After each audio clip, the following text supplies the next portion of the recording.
नमस्कार साथियों, आज के सत्र में आप सभी का स्वागत है। आज का विषय है पाठ के प्रकार और विशेषताएं। पाठ जिसे अंग्रेजी भाषा में टेक्स्ट कहते हैं। The text types and features. पश्चिमी अवधारणा के आधार पर लिखे हुए शब्दों को हम टेक्स्ट कह सकते हैं। टेक्स्ट एक लाक्षणिक शब्द है जिसका मुख्य अर्थ कपड़े के ढांचे से जुड़ा हुआ है। जैसे एक कुशल बुनकर धागे के तंतुओं से कपड़ा बना देता है, वैसे ही एक कुशल लेखक शब्दों का जाल बुनकर कहानी, कविता आदि को बना देता है। कपड़ों में जितनी विभिन्नता आप देखते हैं, उतनी ही प्रकार की टेक्स्ट भी आपको मिल सकती है। टेक्स्ट को हिंदी में पाठ कहते हैं।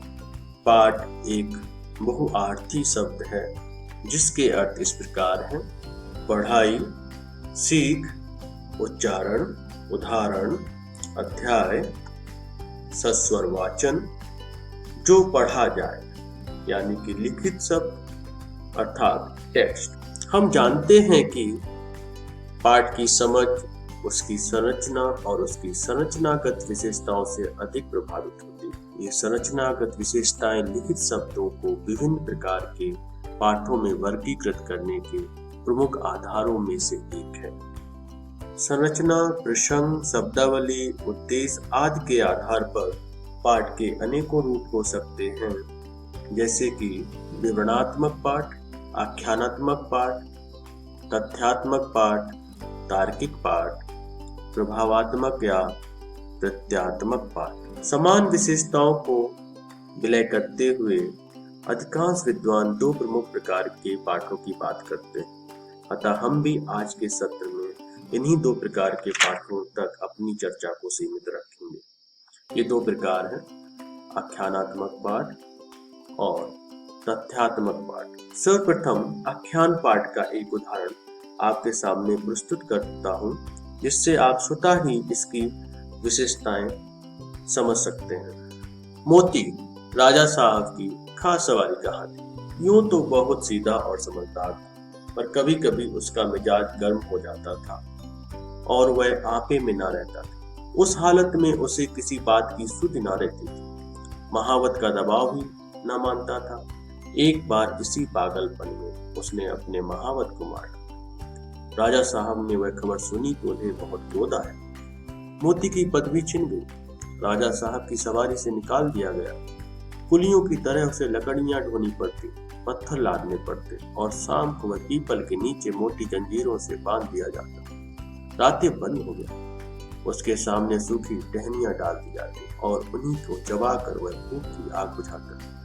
जब वह अपनी इस दशा को अपनी पहली दशा से मिलाता तो वह बहुत चंचल हो जाता। वह सोचता, कहाँ मैं राजा का सबसे प्यारा हाथी था और कहाँ आज मामूली मजदूर।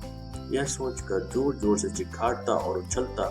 आखिर एक दिन उसे इतना जोश आया कि उसने लोहे की जंजीरें तोड़ डाली और जंगल की तरफ भागा। आख्यान पाठ एक कहानी के रूप में होते हैं, जिसमें एक कथानक होगा और एक या कुछ पात्र होगा। कथानक विशेष घटनाओं के क्रमवार जोड़ने से बनता है। आख्यान पाठ को लिखने का एक गणित होता है, जिसे कथा व्याकरण कहते हैं। कथा व्याकरण की संरचना कहानी के विभिन्न तत्वों में पदानुक्रमित संबंध को व्यक्त करती है। कथा व्याकरण की समझ आख्यानात्मक पाठों को पढ़ने और लिखने की दक्षता हासिल करने में मदद करती है। विद्वानों ने अनेक प्रकार के कथा व्याकरणों को सुझाया है। उनमें से एक आपके सामने प्रस्तुत है।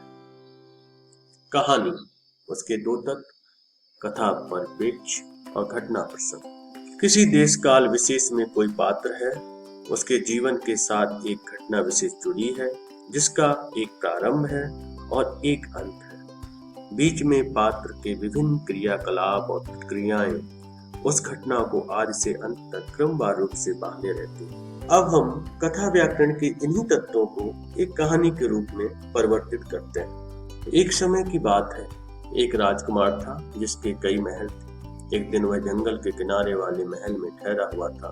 तभी संतरी चिल्लाया, महल के परिसर में शेर आ गया है। पहले तो राजकुमार डरा।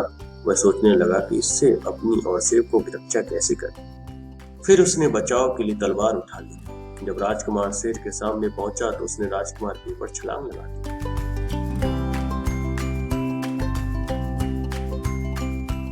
इस प्रकार राजकुमार ने वीरता का परिचय देते हुए अपनी और अपने सेवकों की जान बचाई। कथा व्याकरण के तत्वों को कहानी में परिवर्तित करते हुए हमने कथा व्याकरण की प्रकृति को समझा और कुछ इसकी विशेषताएं भी हम समझ चुके हैं।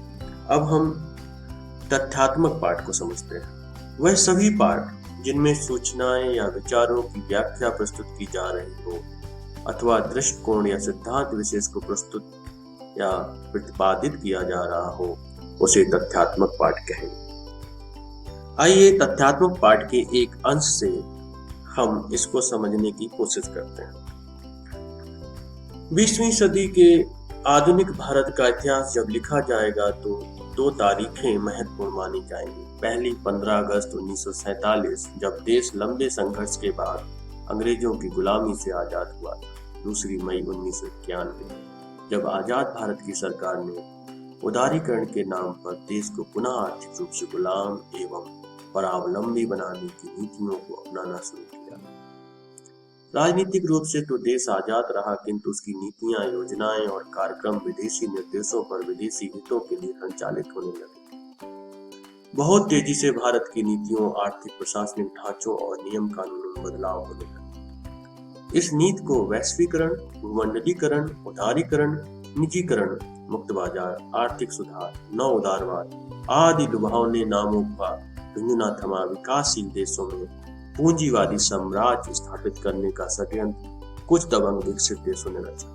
वास्तव में वैश्विक पूंजीवाद का एक नया, ज्यादा आक्रामक और ज्यादा विध्वंसकारी दौर है, जिसका मकसद संपूर्ण विश्व को बाजार में बदलकर आर्थिक शोषण करना है। तथ्यात्मक पाठ के प्रकारों को लेकर अनेक वर्गीकरण उपलब्ध हैं। एक प्रकार के वर्गीकरण से हम समझ सकते हैं कि तथ्यात्मक पाठों को कितनी प्रकार से संयोजित किया जा सकता है।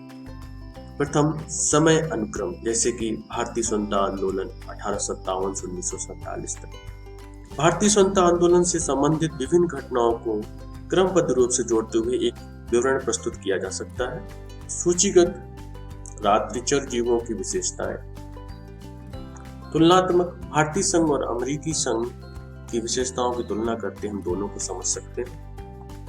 कारण प्रभाव, प्रथम स्वतंत्रता आंदोलन की असफलता के क्या कारण थे, उनका हम विश्लेषण कर सकते हैं। समस्या समाधान, किन किन उपायों से अक्षय ऊर्जा संसाधनों के प्रयोग को बढ़ावा दिया जा सकता है। विदित हो कि आख्यात्मक पाठ और तथ्यात्मक पाठ प्रत्येक विषय में लिखे व पढ़े जाते हैं। विज्ञान की एक कहानी हो सकती है और कहानी का एक विज्ञान हो सकता है। अब हम आख्यानात्मक और तथ्यात्मक पाठों की विशेषताओं को तुलनात्मक रूप से समझने का प्रयास करते हैं। विद्यालय में प्रवेश से पूर्व ही बच्चे कहानी की संरचना की समझ रखते हैं, जबकि तथ्यात्मक पाठ की समझ के विकास के लिए प्रत्यक्ष अन्वेषण व प्रशिक्षण की आवश्यकता होती है। कहानी को हम शीघ्रता से समझते हुए पढ़ सकते हैं, जबकि तथ्यात्मक पाठ को समझने में अधिक समय लगता है।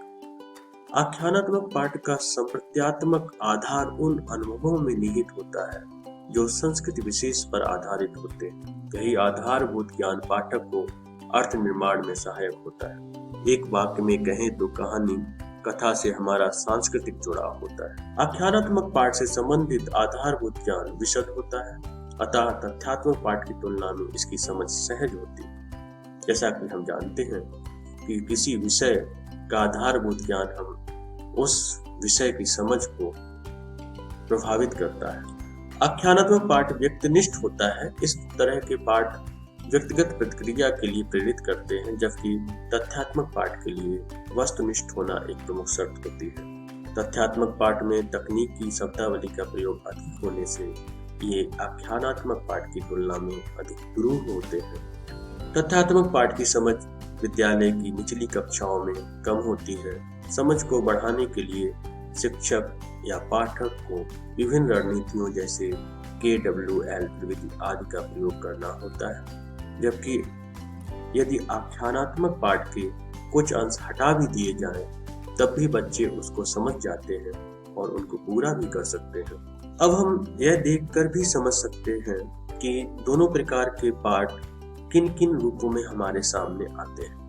आख्यानात्मक पाठ, कहानी, उपन्यास, नाटक, जीवनी, आत्मकथा और कथात्मक कविताओं के रूप में हमारे सामने आता है।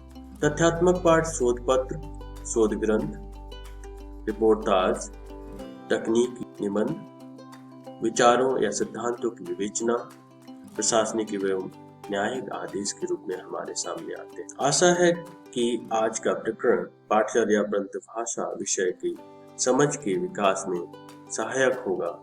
धन्यवाद।